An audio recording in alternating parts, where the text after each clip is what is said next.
This is episode 18 of Cinescope, and welcome to Dragon Training!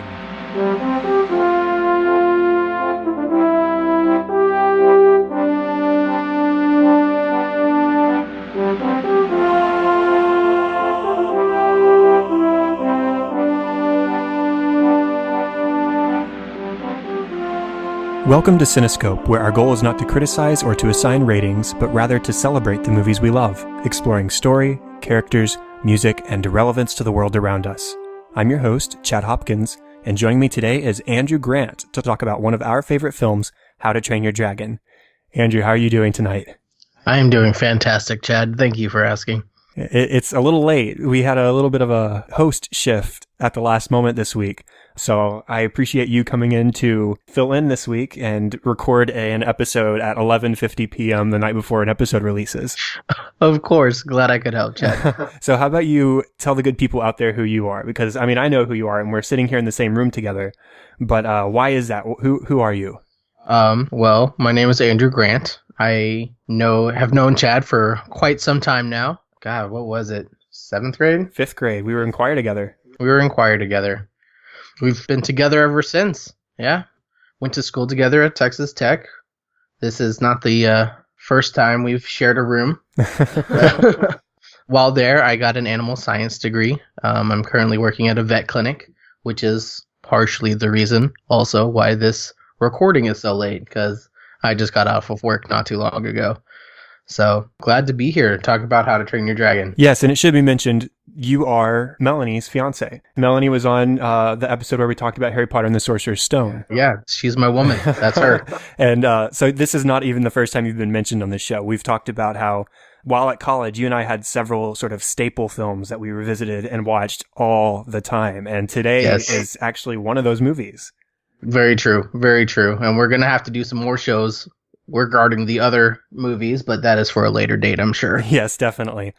So before we move on to this discussion, just a quick reminder to everybody listening out there, please go to iTunes, take just a couple minutes out of your day to rate the show on iTunes, review the show, and subscribe. Even if you don't use iTunes as your primary podcast provider, just take a couple seconds, click that subscribe button, and then you can completely ignore iTunes for the rest of your life. I don't really care, but do that at least, and that would help me out and help the show out incredibly. We would definitely appreciate it. And with that, Andrew, are you ready to talk about this movie? Let's go. Okay, so today's movie is DreamWorks' How to Train Your Dragon. It was released March 26th, 2010. It was directed by Chris Sanders and Dean DeBlois, or however that's pronounced. I hope that's close. The team together also directed Lilo and Stitch way back in 2002, 2003, which is another one of the films I think we both really enjoy. Yes. It should also be mentioned that Sanders co-directed The Croods for DreamWorks with Kurt D'Amico, and DeBlois actually went on and directed How to Train Your Dragon 2 and is also slated to direct How to Train Your Dragon 3. So the script was written by Will Davies as well as the directors, Sanders and DeBlois, and the music was composed by John Powell, who's one of my favorites, and he has a long history of composing for DreamWorks and for animated films in general. He composed for Ants, Chicken Run, and Shrek, along with Harry Gregson Williams, The Road to El Dorado, Kung Fu Panda, and Kung Fu Panda 2 with Hans Zimmer, and he also did the original Bourne trilogy, Identity, Supremacy, and Ultimatum, and then the newest Bourne film, Jason Bourne, with David Buckley. And then, of course, he did compose the scores for How to Train Your Dragon 2, and most recently, Pan, the Peter Pan film. And he will be returning to compose for How to Train Your Dragon 3.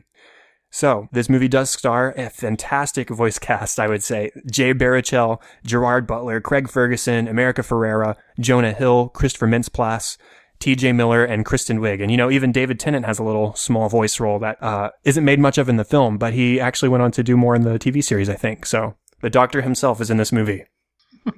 So, let's start off. Andrew, what was your first experience or your earliest memories of watching this movie? Wow. So when it was released back in 2010, we were gearing up to graduate. Yeah. High school. Yes, that is. Yes, definitely high school. I guess that should be thrown in there. When we were graduating high school, trying to find our new paths and things like that, I was definitely a lot more undecided than Chad was at the time. But I do remember watching this movie, and some of the lines throughout it really, really spoke to me. Especially in terms of fear of the future, fear of the unknown, especially at such a pivotal time in our lives. So I can't tell you the day or the time I saw this movie, or even if I saw it in theaters, but I know I did see it not too long after it was released. And it really did affect me, and I really enjoyed the movie as a whole, and enjoy watching it over and over again, as you well know. Right. And you did say you have a degree in animal science, and a lot of this movie is sort of about animal rights, you know. We'll dive into that a little bit more as we talk about the movie itself, but I can definitely see how it would resonate a little bit more with you in regards to that issue specifically. Definitely, and I have many of things to bring up in that regard as well, so I can't wait to talk about it. Yeah, for me, the first time I saw this movie, it's funny, I was actually on a cruise ship on a vacation with my family, I think. It was one of those movies that was, for some reason, playing on loop on one of the stateroom channels, and I never could seem to catch it at the beginning or be able to watch the whole thing in one sitting on that cruise, but multiple times throughout the whole week while we were on the ship, we'd go into the stateroom, turn on the TV when we had the free time, and oh, now we're at this part again, or now we're at this part again. And so I first saw this movie in chunks, and it wasn't necessarily linear, but even from then, that early on, I was so captured by this movie. You know, I never read the book series that it was based on, the book series by Cressida Cowell. So I had never read those. I didn't know anything about this movie, and I don't really remember the hype going into it. I don't remember trailers or, I mean, I definitely didn't see it in theaters the first time around. But anyways, I did get it out on Blu-ray whenever it was available, and at that time we were freshmen in college and we were living in the same room, and it was one of those movies that we just put on in the background a lot of the time, or in the foreground even, and we just sat and gave all our attention to it then because it's just a fun movie. It's such a gorgeously animated movie, and the voice cast is fantastic. And, you know, a couple years ago when How to Train Your Dragon 2 came out, I got the opportunity to take my cousin. That was my guys. I wanted to take my cousin to go see it, but really I wanted to go see both of these movies in theaters since I didn't get to see this in theaters the first time around. And so under the guise of taking my cousin to go, I was able to go and catch both this movie and its sequel in theaters in IMAX 3D, I believe, if I remember correctly. And so there are definitely sequences in this movie that were well designed for IMAX. You've got the test drive sequence. You've got the gigantic final fight sequence against the Green Death. It's just, aside from being a great movie to look at, it's got a great story to go with it too. And so let's go ahead and move on to talking about the story. The first thing I wanted to mention is just the intro of the movie. It is a perfect movie intro. I almost wanted to say that I wish more films did it, but I don't think as many films could pull it off as well as it does here. The opening track on the soundtrack is called This Is Burke, and those are Hiccup's first lines. This is Burke. And he tells us about the people who live there. He tells us about the place they're living. It hails 9 months out of the year or 3 months out of the year, and it rains the other 9, whatever that opposite is. So we're learning about the setting. We're learning about the people who live there. We're learning, hey, why are all the buildings new? And we find out, oh, they have a pest problem. What's the pest? Dragons. And it's revealed just like that. We don't know automatically. We just see, as Hiccup is slowly talking to us via narration, we see, oh, look, that sheep was just snatched off the ground. And it's just slowly revealed to us that, oh, dragons are the problem here. And I mean, we could have guessed that, the name's in the title, but just the slow reveal of Hiccup talking about where he's from, where he lives, the people who live there, and oh, by the way, dragons. And that's when the music picks up, and it gets adventurous and sort of swashbuckling to a point. And it's just a fun intro sequence. And we go on to meet characters. We go on to hear the musical themes. And it's just a great intro to this movie. I completely agree. It's very storybook-esque, especially in the way it opens with this narrator, Hiccup. And then toward the end of the film, he comes back again, and it kind of is the conclusion and the closing of the story. And it's all very fairy tale, very storybook, which adds to the joyful nuance behind a lot of the scenes throughout the movie. Yeah, the storybook nature of the film really works well because, like I said, it is based on a book series. And so we do get that, here's the story, and that was a story at the end. And so it really does lend itself well to, this is a story that we're being told, and then we get to experience it as we dive in with Hiccup and watch him experience it. And it's wrapped up nicely at the end by it's sort of like a recapitulation of what we heard at the beginning. We get the same sort of, this is Burke, but this is how things are different from the first time or the last time I talked to you. So that's lots of fun. Now, I would say this movie is also one of the funniest animated offerings out there. You know, and you can definitely attest to this, there are lines in this movie that I laugh at hysterically every single time I watch this movie. That's so true. aside from just being funny, it's I would not say it's excessively funny, like to a fault. I think it's a great mixture of the funny and the drama and the just good-heartedness that is in this movie. But on top of that, and this goes hand in hand with the humor, is it's just endlessly quotable. There are lines in this movie that I quote all the time. There's "Welcome to Dragon Training," and there's "Stop being all of you." And I like those because of the Scottish accent. But then there's like, "I've never seen anyone mess up that badly," or "Why read words when you can kill the stuff the words tell you stuff about?" Yep.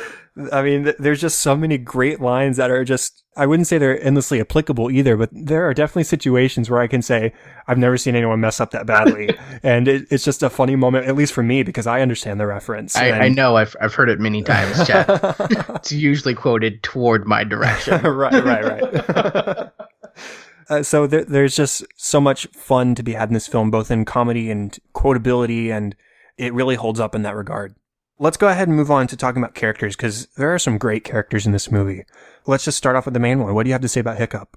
Hiccup is a very awkward boy, and I can definitely relate to him in many aspects of this movie. Sometimes it gets a little frustrating how little he speaks up or stands his ground, especially when you're talking about like he's trying to get through this, Viking stubbornness. This, we're so rooted in our ways, and this is just how it is and how it's been for hundreds of years, that just the fact that he's thinking slightly different, or in many cases very differently, is so frustrating to me, because it's just like just speak up, Hiccup. That will show them so much more. And he finally does, and it's so relieving toward the end of the movie, and I think that's what a lot of the emotional payoff. Yes, exactly. Thank you. That payoff toward the end there is what makes it so relatable. Yeah. What keeps you coming back to watch it again is because you can feel that struggle, you can feel that frustration with him, and then at the end you finally say, "Yes, take a stand, do what's right, and try your best to fight for what you believe in."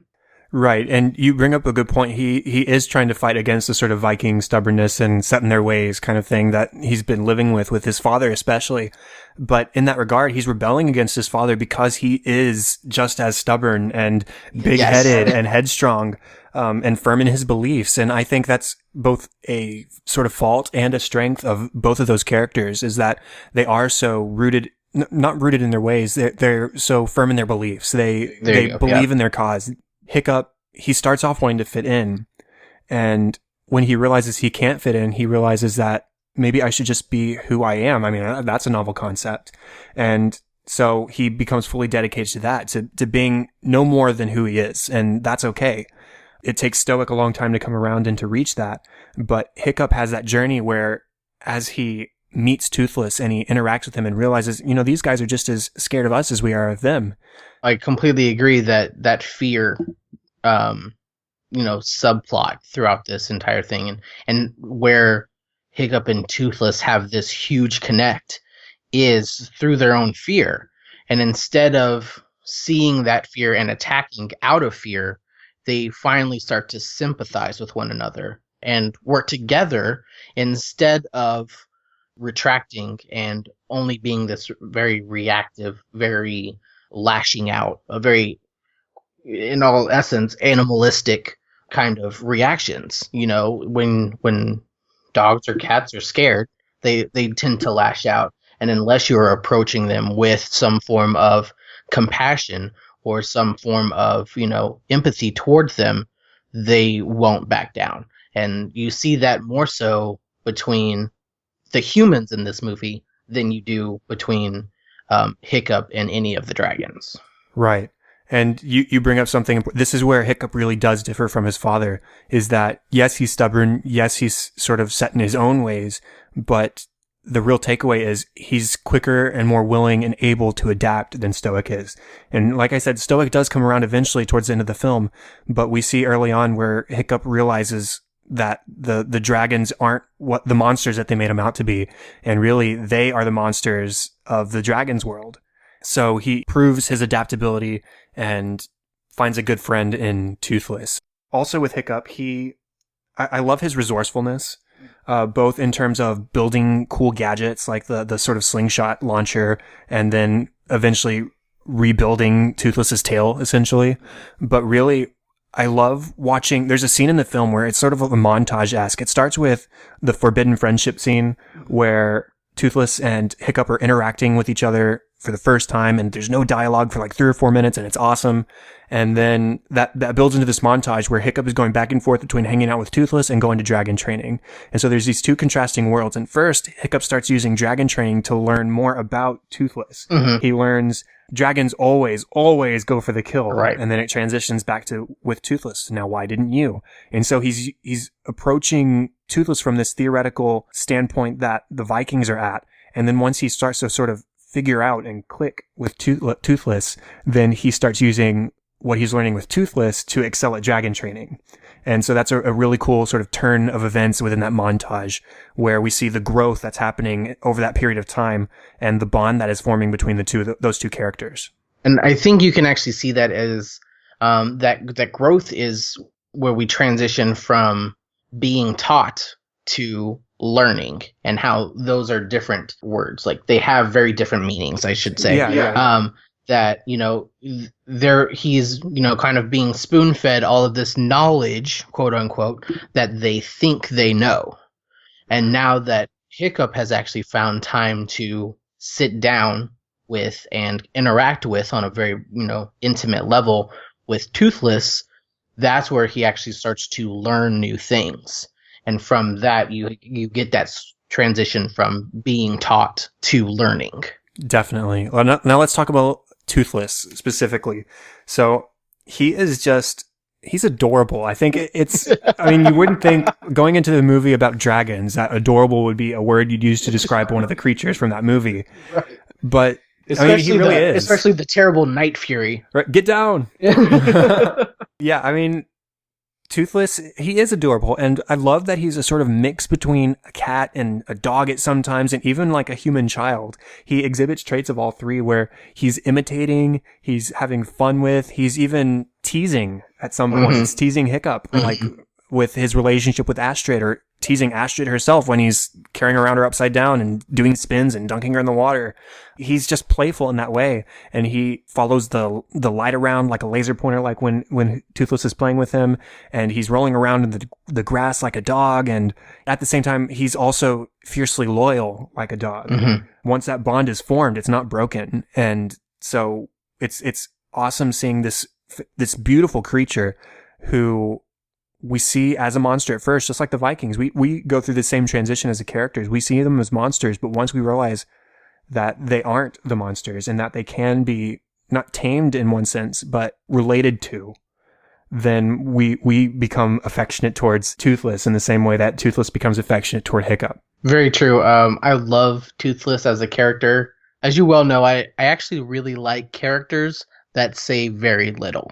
Like Wally. Like Wally, exactly. There's just something about the unspoken nature of interactions that I, for some reason, have been really drawn to, especially in more recent years.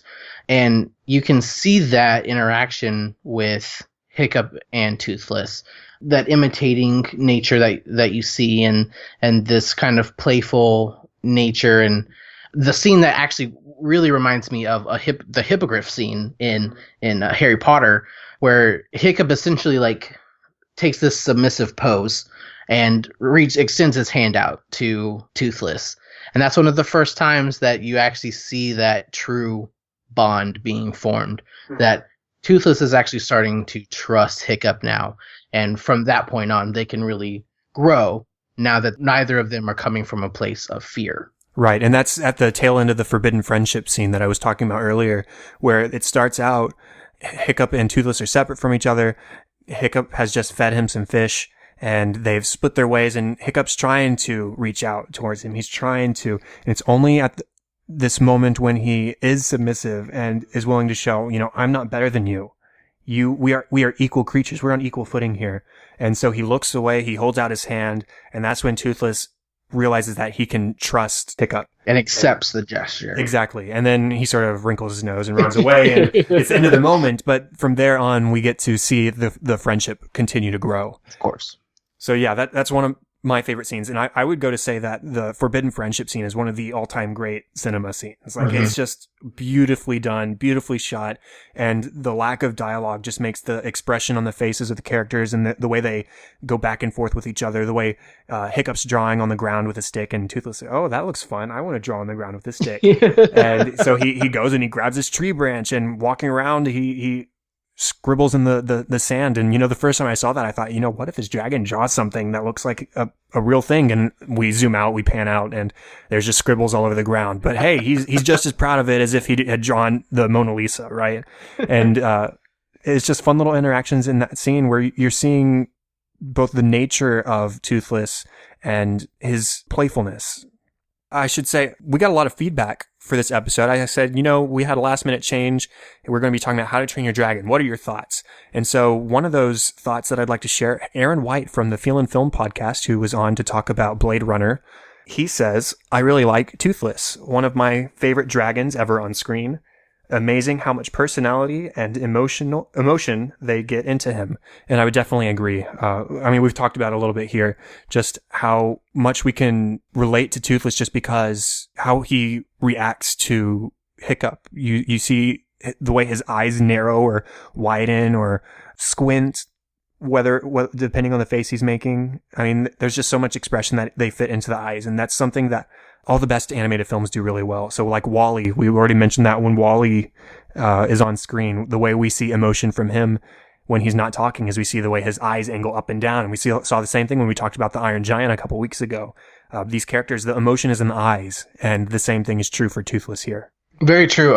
One of my favorite scenes, and I don't want to jump too far ahead because it also has to do with themes and music and things like that. But one of my favorite moments with Toothless is when Hiccup sets him free, and you get that super intense music, and you're just like, oh my gosh, Hiccup is going to die. This is where this movie ends. This is the worst movie ever. And you just feel that tension build. You just feel that fear between both of them is exchanged in such a intense way that you're just drawn into this movie. You're just drawn into that moment. Like, what is about to happen, and you don't know, it could be a complete disaster, but it ends up turning into a beautiful relationship. And I think that is just like the first time you see that there's something there's something different, and it just blossoms from that point. It's just one of my favorite moments in the movie, especially in regards to Toothless. Great. And the only other character I have a lot to say about, I have little things to say about the other characters, but is Stoic. Stoic being Hiccup's father. The way he's introduced is in that opening This Is Burke scene. And, there's one more thing you should know.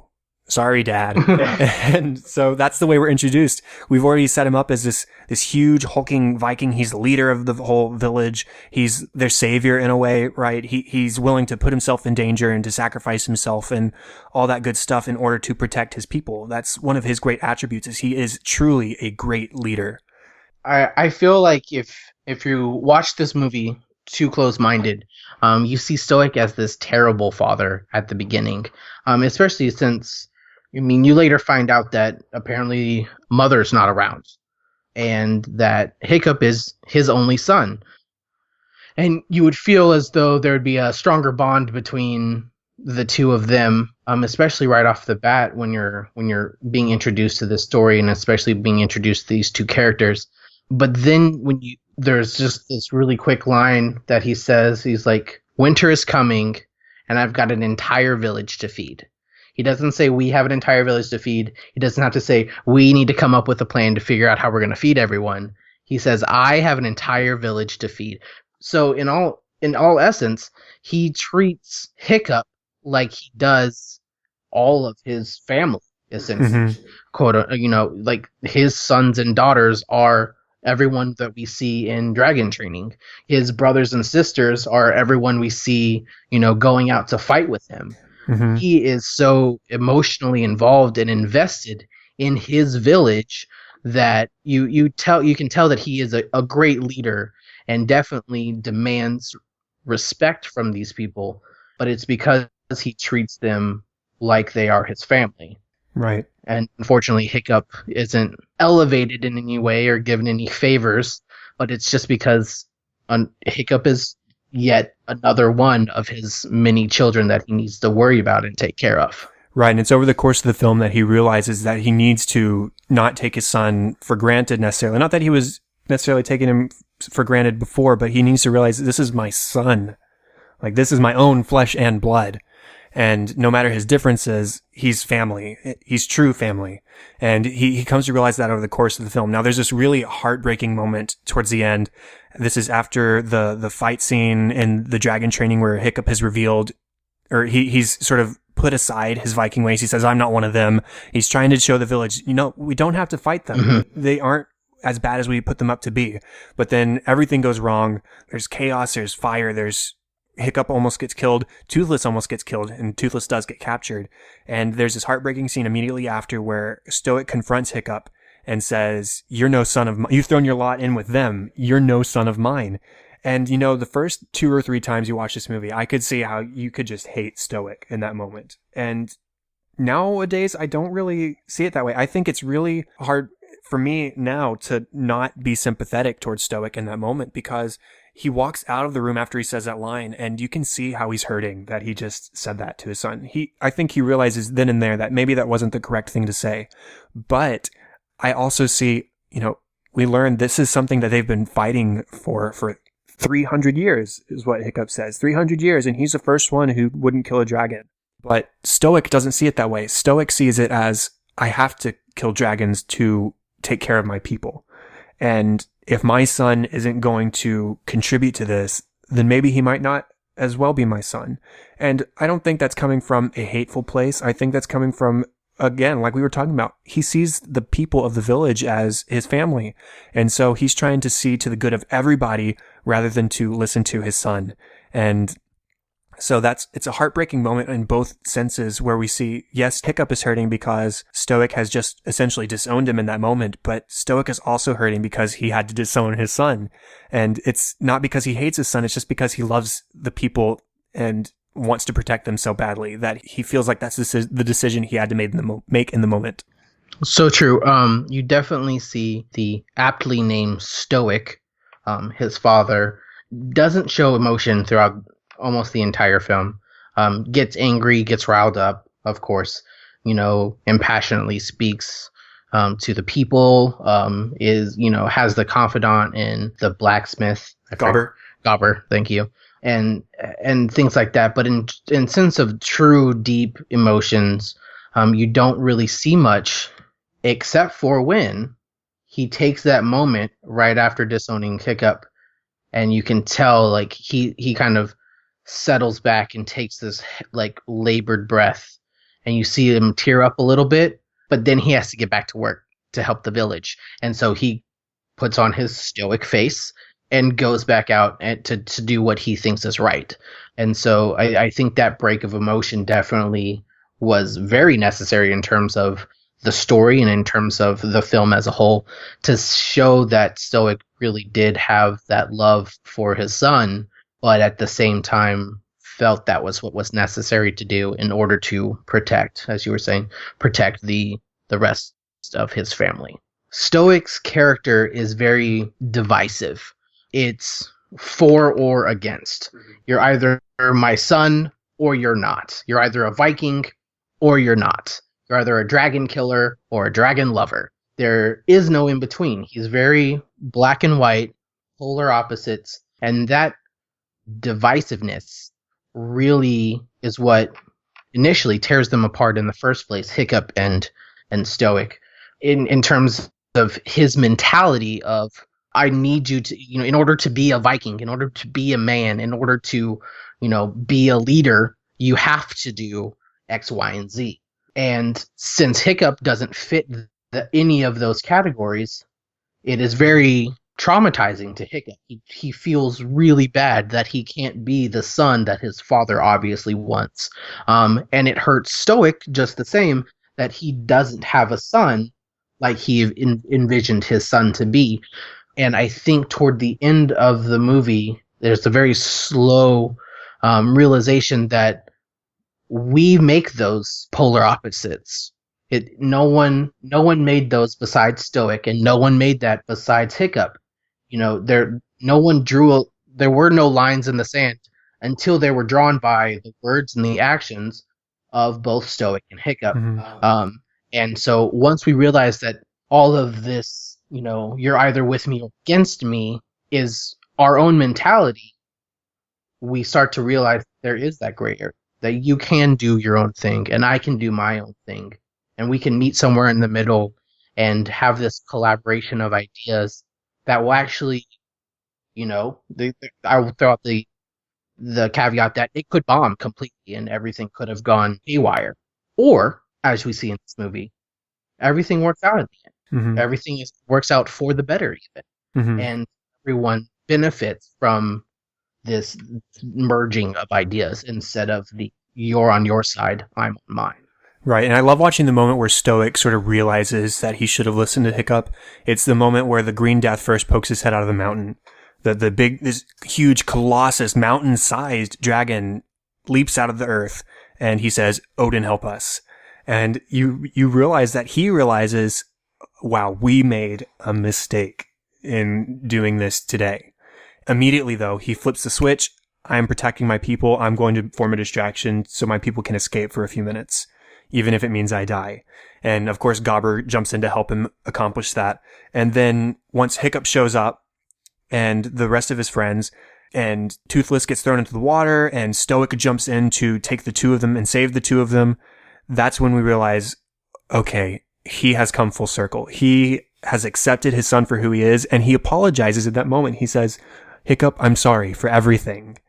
And Hiccup apologizes too, because he realizes, and this is where I was sort of going earlier, neither of them were right, neither of them were wrong. They both were. They both had their opinions, and that's not wrong of them. Neither of them. We see them both come to realizations here. Yes, I can love my son, and I can listen to my son. I need to listen to my son because he has valuable input, even though he's different from the rest of us. And Hiccup realizes, hey, it's an occupational hazard. I should be, even if it's not killing dragons, I should be doing what I can to protect the people I love. And that includes his father in that moment. And so there's a brief apology, and he says, "I'm proud to call you my son." And he says, "Thanks, Dad." And so there's that great resolution there. And then shortly thereafter, after Hiccup has taken down the Green Death, there's ash everywhere. There's blackness. There's no sun poking out at all. And Stoic and everybody fears that Toothless is dead. And we see the hurt and the despair he feels in that moment as he approaches Toothless. "Where's my son? Where's Hiccup? Where's Hiccup?" And the pure emotional relief he feels and we feel when Toothless opens up his wings to reveal that he kept Hiccup safe. There's just so much growth, and I love the resolution between those characters by the end of the film. And there's even one more that I want to mention. A closing scene of the film where Hiccup is woken up, he realizes he's missing his leg, and he goes out and, "Hey, look, there's dragons everywhere. What's going on here?" And Stoic says, "It turns out what we needed was a little more of this." And that you just gestured to all of me. Yep. And that's the third time we've heard that sort of gag in the film, but this time it's a gag used to show we are accepting of all of you, the inside, the outside. We are accepting of you as a Viking, whether you're different from us or not. You are one of us, and you have taught us. And it's a beautiful moment. Now, do you have anything to say about any of the side characters? Who's your favorite side character? Snotlout. Snotlout? What's your favorite line that Snotlout says? Probably when they're around the fire, and because Snotlout's Jonah Hill's character, yes, right? Yes. Okay, I just wanted to clarify. That when they're sitting around the fire, he goes, "I will avenge your beautiful hand and your beautiful foot by cutting off the hands and feet of every dragon I kill with my face." It is just the most ridiculous thing you've ever heard in your life, but he's so serious, and he's so like trying to be that macho man that it cracks me up every single time. Yeah, the whole movie, he's trying to prove to Astrid that he's the man for her and she's the woman for him. The sun is in my eyes, Astrid. Right. There's that moment in the dragon training where the natter is jumping around and they're paired up together. And he says, "Oh, don't worry, I got this." And he tries to throw his hammer at the natter and he misses. And there's this moment where he's like, "Okay, I got to search for an explanation. The sun was in my eyes, Astrid." It's just a funny moment because there's many moments like it in the film where he's trying to find an excuse or he's just saying something stupid to try and impress Astrid. And so he's definitely a fun, goofy character. Gobber is one of my favorite characters, both because I love his Scottish accent. That's voiced by Craig Ferguson. And I quote him all the time. I love impersonating him, but also I love that he has a different hook attachment on his arm in every single scene. Yes. I think that's an easy detail to miss the first couple times you watch, but once you point it out, I challenge everybody listening, go watch How to Train Your Dragon now.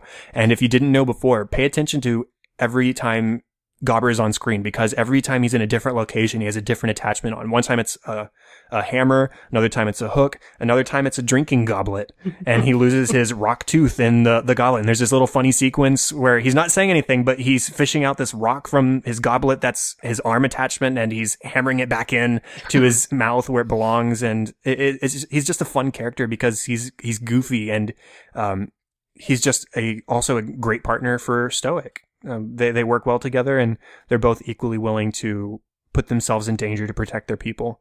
Astrid, she's a good foil for Hiccup. They just have a good sort of back and forth. And also she has her own sort of growth where, like Hiccup giving Toothless a chance to show what he can do, and eventually the Vikings giving dragons a chance to see what they can do and what they're capable of aside from just killing and destroying, she gives Hiccup a chance to show her what he's capable of. And that's when we get the romantic flight sequence where it's like the magic carpet ride. Yes. Of this movie. And Hiccup even says, "Just let me show you." And I as we were watching it earlier tonight, I sort of finished in my head, the world. Because that's definitely what that scene is. It's the scene where these characters really hit it off with each other. And Astrid becomes aware that Hiccup is not just this spinely little weakling who doesn't know what he's doing and is just in the way and is a nuisance. He's somebody who has knowledge and can teach beyond just fighting. And she realizes that Toothless is, again, not this killing machine.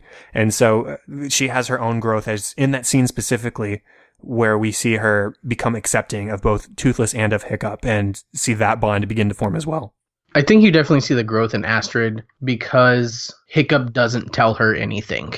She sees Hiccup's growth. She sees the change in Hiccup and is so desperately trying to be a Viking. Astrid is so desperately trying to be a Viking that she just doesn't understand how Hiccup, this, forever screw up of the Viking community, is now outshining her in literally everything he does. Mm-hmm.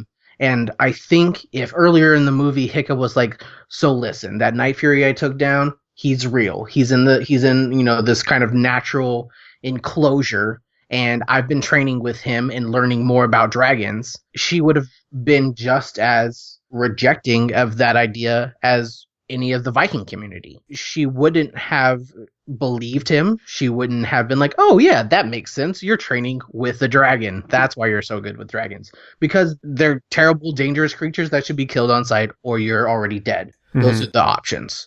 And I think that since there was this kind of moment where Astrid finally is just like, "You know what? I've had it. I'm going to find out why he's so good." She then starts to search out what is different. She's open to the idea that he's doing something differently than the rest of us have been. He's working with he works with dragons in the ring, in the training arena, I should say, in such a different way that there's something else going on here. And so she then searches it out. And that's when Hiccup, quote unquote, shows her.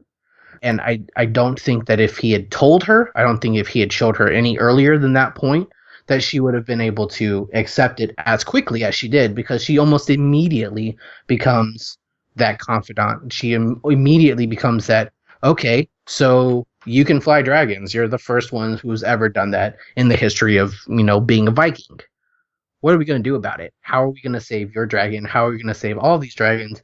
And more importantly, at least to her, how are we going to save our family? How are we going to save our entire Viking community when everything thus far seems to have just plummeted into chaos? Right, and you bring up a good point. Astrid is the first character, the only character to let Hiccup show what he does and what he's capable of. In the very first scene of the movie, Hiccup takes down the Night Fury. And he has a moment, well, I took down a Night Fury, but nobody listens to him. Nobody gives him the chance. Nobody believes him. And I mean, Snotlout, even the first scene in Dragon Train, he says, well, Hiccup killed a Night Fury, so is he disqualified? Or, so everybody is sort of dismissive and joking. Even, they're not even willing to give him the chance to show that he is right, for one, and that he has something to show them. And so even though she's sort of forced into it by being quote unquote kidnapped by Toothless, she does give Hiccup that chance to show her what he's been up to and show her how peaceful of a being Toothless is. I do just want to mention two more quick side characters. There's Fishlegs, voiced by Christopher Mintz-Plasse, who, I mean, that first scene in the Dragon Training where he's quoting the Dungeons and Dragons character stats, that makes me laugh every time. What do you need? +5 speed? Right. That makes me laugh so much. And I just want to mention Rough Nut and Tough Nut as well. They have a good funny back and forth as twins, and that's Kristen Wiig and TJ Miller. They just work really well together, and it's funny watching them banter back and forth. That one has a flower on it. Girls like flowers. Oh, boom. Now this one has blood on it as they're fighting over the shield, right? And so they have a fun back and forth. And so I think there's something to like about all of the side characters here. So let's go ahead and go on and talk about the music a little bit. Now, this is composed by John Powell. This is another one of those soundtracks that I own on vinyl, and it's amazing. And I think I can pretty confidently say that this score is in my top 5 scores. Like, I think I can say that without doubting myself too much. I've already revealed in the past that Harry Potter and the Sorcerer's Stone by John Williams is probably my favorite just because of the influence it's had in my life. But this is one of my favorite. I could probably say it's my favorite animated score of all time. Like I said, I'd have to think about it a little bit more to be absolutely positive, but I don't think I could really come up with something that's quite as good as this is. I would have to agree with you there, Chad. Unfortunately, my word does not necessarily carry nearly as much weight in terms of scores and having musical instrumentations and overtures all over my iPod like you do. But to say I enjoy this movie, especially its soundtrack, is well within a reachable range for me. I love this music and the story it tells and the story it helps tell. Because I do believe it tells its own story, and it's just so complimenting of this story being told, the story we see and experience with many senses. And just the additional storyline that the music tells is just fantastic in this movie. Mm-hmm. Are there any specific scenes that are super enhanced by the music? I did mention earlier when Hiccup first releases Toothless, that intense, like everything kind of falls out. You hear this like low bass, and then just you have the it's just a very like skeleton score right there. Mm-hmm. Very minimalistic, and it's a very raw moment, and the music reflects that. And I think that there's definitely power in that. And then obviously, I mean, I know you'll talk about this for an hour and a half, I'm sure. Maybe not tonight. But definitely the test drive, the soaring music, the lightness of the music, and everything along those lines, as well as the conversion of Astrid. I guess I'll go ahead. I'm sure there's a score to that one as well. I'm not entirely versed in the actual names of the titles of the soundtrack, but I'll call it the conversion of Astrid. It's called Romantic Flight. There you go, Romantic Flight. In the sense that when she's not convinced yet, the music is very hectic. It's very crazy. It's this cacophony of all kinds of different instruments and things like that. And then as soon as she transitions, you have that moment of peace. Right, that actually comes like right after she says, I'm sorry, please let me down. And Toothless realizes, okay, she's sorry, let's go easy on her. And that's when he levels out. It's peaceful. and cue the music. Exactly. And that transition helps tell the story of it quite literally feels like, and as we see, her world is being turned upside down. Right. Everything that she's known in the past, like, Hiccup had more of a smooth transition. Ashley was not so lucky. Her world was literally turned upside down, and in that scene you hear it in the music, and then once she comes to that realization, is more at peace with the idea and is on the side of Hiccup and Toothless, that instant change in the score is just phenomenal. And it really stands out and deepens that the emotion of that moment. Right. I won't dive in too deep, but you're right. Test Drive is probably my favorite overall track. Well, maybe not. I like This Is Burke a lot too, and I'll talk a lot about that in just a moment. But Test Drive was my ringtone for a long, long while, probably at least a year. And so I've always been really fond of that. I love the energy of it. I love the excitement in the moment. And as things get hectic, Hiccup falls off of Toothless. They're tumbling through the sky. Toothless is spinning helplessly. And then they come together. And as Hiccup reattaches himself to Toothless's back, and he pulls up, and they come out of the dive, and he's going back and forth in between the rocks. The theme comes back, and wow, it's just a great moment, both cinematically and musically. I mentioned Forbidden Friendship. That's a scene that's almost 3-4 minutes entirely without dialogue. And so the music is at the forefront of that entire scene. And it just elevates what is already a great cinematic scene, both in visuals and character interaction and body language. It takes a great scene and it just brings it up to even greater heights. Romantic Flight is one of my favorite love themes in any movie. Somebody actually tweeted earlier today, quick, name a love theme, first love theme that comes in your head. And the first one that came into my head was Can You Read My Mind from the 1976-77 Superman film by John Williams. But it was very, very closely followed by Romantic Flight.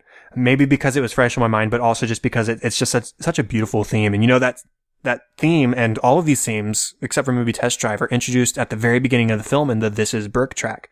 It sort of serves as a suite for all the themes of the film, and it introduces themes specific to characters or to action.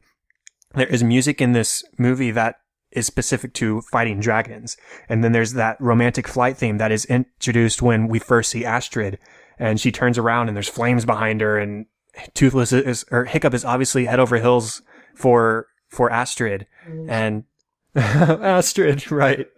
And that's when we hear Romantic Flight for the first time. And then we don't hear it again until that scene when Astrid comes around. And so, the music here is just so good. And I can't recommend it enough. Like I said, it is one of my top 5 movie scores of all time. So if you haven't checked it out, if you haven't listened to it outside of the film, I would definitely highly recommend doing that. And just a quick couple of listener feedback. Benson Ferris, who you all remember from the Inception episode, he said, How to Train Your Dragon is my current favorite score. The movie itself is all right, but John Powell truly hit a home run with this one. The score is filled with exhilarating themes, adventurous moments, and a lot of fun from beginning to end. And then Alec Bernal, or @SmartAlec on Twitter, said, one of the most played scores for me in the 2010s. Also one of the best IMAX 3D experiences when 3D was sort of new. And I agree with both of you guys. It's just a beautiful score. It's a fun score.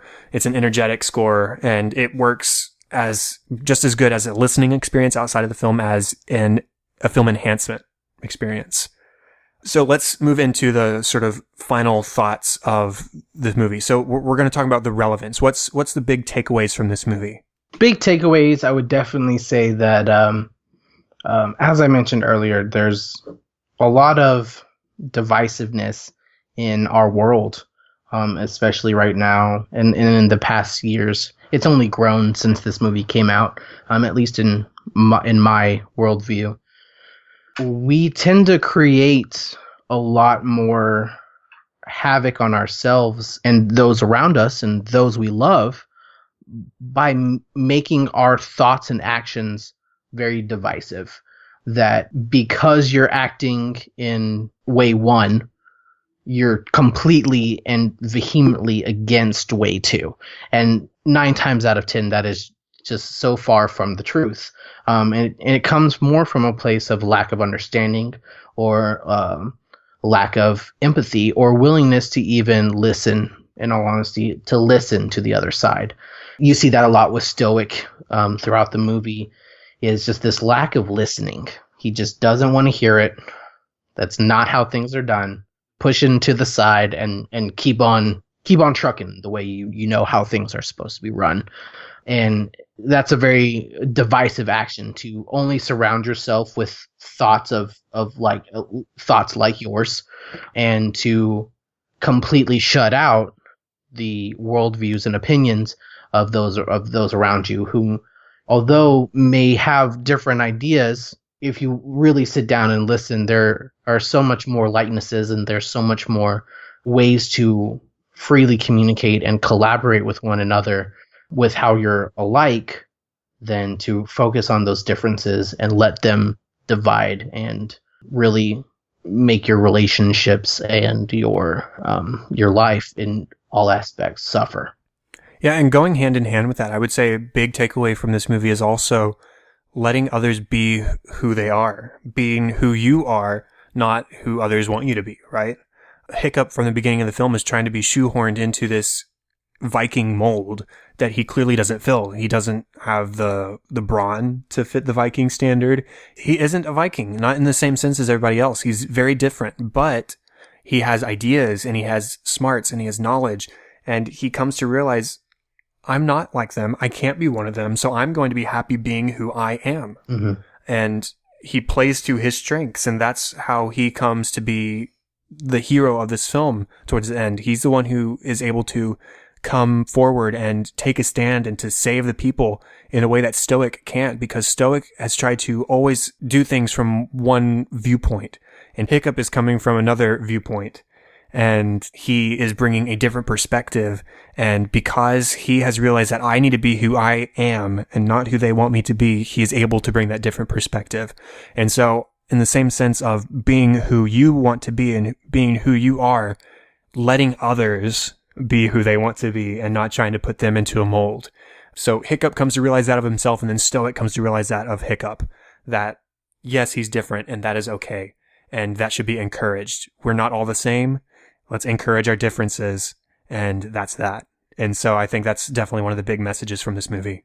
Yeah, going off of that, I would definitely have to agree with that. But I think one of the something that was very important that you saw in this movie is that although he did not see eye to eye with his community, Hiccup stayed against his will. He was talked into staying, which is I definitely attributed to Astrid's character, saying, no, you're not going anywhere. We need you here. It's so easy to run away from our problems and turn our back on, everything that we've come from and the people who have raised us and loved us and protected us. That it's also important to not lose sight of that. And although you're different, to not shove them away or to run away, but instead to go back and help as much as possible. That's his community. That's his family. And in order, although he's very different in many ways, it's also very important that he goes back to help them through this very tough time, and especially when Stoic bites off a little more than he can chew. It's very important that he comes back and uses this new knowledge and uses his differences to help his community. Right. Use your own perspective, your unique perspective to contribute to the conversation. I would also say that friendship is a big goal here. Obviously, you have the friendship between Toothless and Hiccup at the forefront, where they find in each other kindred spirits, both in mannerism and in outlook. Yes, one's a dragon, one's a human, but they obviously connect with each other because they are similar to one another. And so finding and being with people who are similar to you and who you identify with, but not to the detriment of diversity, right? Finding the people who you identify with, but also the people who confirm who you are and allow you to be who you are. And then I would also say, one of the big positives that does come out of the Viking lifestyle is the idea of teamwork.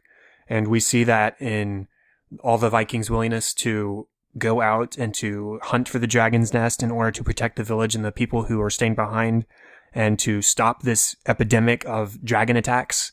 And we see their willingness to follow a leader while working together, and Stoic's willingness to be that leader that they need, and then eventually Hiccup stepping forward to be the unquestionable leader of the kids and the rest of the tribe too, because he puts himself out there. So working together, looking to a leader, being the leader in some situations, and just overall being a team to accomplish goals. Anything else? No, I mean, I'm sure there's a lot more themes and relevance that if we really wanted to dissect How to Train Your Dragon and find them all, I'm sure we could go on for quite some time. But in terms of the big ones, I think we hit them. Yeah, I mean, we talk about on this show a lot how good movies reward rewatches. And I think this is definitely one that will reward watching it again and again. Because, like I said earlier, there's that moment when Stoic disowns his son, and the first couple times you watch that, it's hard to sort of sympathize with him right off the bat, because it is a harsh thing he has said to his son. But the more you go through, the more you start to see his viewpoint, and you start to understand his perspective and where he's coming from and why he said that to Hiccup. And there are several other moments like that. So watching this more, being open to exploring more, and just paying attention to the details, I think this is definitely one of those movies that rewards rewatchability, and that's why we love it. Any other final thoughts? No, I just completely agree. As I've rewatched it several times over the past few years, very different scenes have spoken to me and have had a lot more weight in how I perceive them. And, you used to always side with the young guy who's just trying to do what's best. And then you really start to see toward, as you mature, as you find your own way in life, the other sides of a lot of our actions. You really do, no matter, if I watch this movie in a week, I will find something different. And that's just, a lot of it is based on, your own perception and your own, mental space, but it also has to do with a great story. And a great story can show you many different aspects of your own life, even though it's told over and over again. Yeah, and I think a great way to watch movies like this and other movies or whatever, any movie really you could watch this way. Every time you watch it, put yourself in the shoes of a different character and try and understand their motivations. So the first time you watch this, definitely put yourself in the shoes of Hiccup. The next time, maybe put yourself in the shoes of Stoic. Another time, hey, why not? Put yourself in the shoes of Gobber. I mean, there are so many great characters here, and you can see their viewpoints by just trying to understand their motivations. And that's where good cinema comes from, is characters that make believable decisions based on their perspective and their walk in life. That is definitely something that is brought to the table here. Now, before I give my definite final thoughts on the movie, I have just a few more listener feedbacks to give. Gabriel Green from the Underrated Podcast says, best non-Pixar animated film ever, except Iron Giant. And I think I can probably agree with that. Matthew McDougall says, one of my favorite animated films. And then Eric Woods from Cinematic Sound Radio says, best animated film of all time, in my opinion. Brilliant score that should have won the Oscar. And I agree with all of you. I'll just say this is one of the best animated films of all time. It's a good story. It's got a lot of heart. It's got humor. It's got a great message.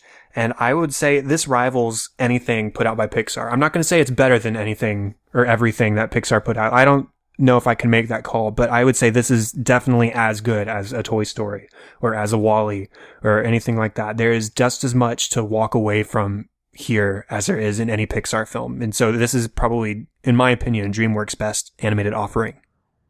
I would have to agree with that last sentiment, that it is of DreamWorks works. It is one of the true gems that come from DreamWorks Studios. However, I cannot, in good faith, go on record and say that it compares to Disney and Pixar, mainly because I am 100% biased on that. I definitely love How to Train Your Dragon.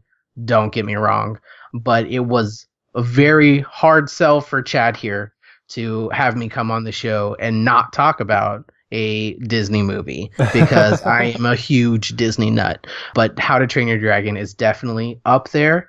I can agree with that, and I absolutely love this movie. Right, and I think that gives everybody a hint as to what we'll probably be talking next time you're on the show, Andrew. Very true. Very true. So with that is the end of the official 18th episode of Cinescope. Thanks again, Andrew, for at the last minute jumping in to save the day so we could have an episode this week. Of course. Glad I could, Chad. Contact for the show, facebook.com/Cinescope Podcast and at Cinescope Pod on Twitter. Please go to iTunes, rate, review, subscribe, email feedback and ideas to the Cinescope Podcast at gmail.com. And you can email me to contact me about co-hosting. Now, in the next couple of weeks, I've got a couple of big co-hosts that I'm really, really excited about. I'll leave those to be surprises for you guys, but I think you guys are going to really enjoy who we have on in the next couple of weeks. Andrew, where can people sort of keep up with you online? They cannot. I do have a Twitter. It's Papa G73. Yeah. You probably know that better than I do, quite honestly. I don't tweet very often. I don't post on Facebook. Not necessarily even a personal choice. It's just I don't really do it very often. It hasn't become part of my social interactions to do such things. But I mean, that my Twitter exists, and I'm now more active on it than I have been in the past. So if you feel so inclined to find me and follow me, more power to you. Right. And that being said, it might be best if you have something to say to Andrew to say it through me. Yeah, go ahead and tweet chat. We live in the same apartment now. So, right. He lives on the other side of the wall from me, so we're good. I'll pass it on. Now, for me personally, the best place is at Chadadada on Twitter. That is CHADADADA. And then on Facebook at facebook.com/chad.hopkins. Now, all the show notes and the contact information can be found at the website, thecinescopepodcast.com. Just a quick thing for everybody's information. I changed podcast content hosts over the past week. I went from Libsyn to Fireside.fm by Dan Benjamin and the 5x5 team. So if there are any hiccups in downloading or listening to this episode or previous episodes or future episodes for that matter, let me know. That way I can just sort of monitor the situation and we can be ready to go. And that is all for this week. Thanks one more time, Andrew, for being on the show. It's been a lot of fun, and now you deserve some sleep. Thank you so much, Chad. It's been a great time talking to you about one of our favorite movies, How to Train Your Dragon. Definitely. Thank you, everyone, for listening to episode 18. I'm Chad Hopkins. This was Cinescope, and we'll be back next week with episode 19. Have fun and celebrate movies.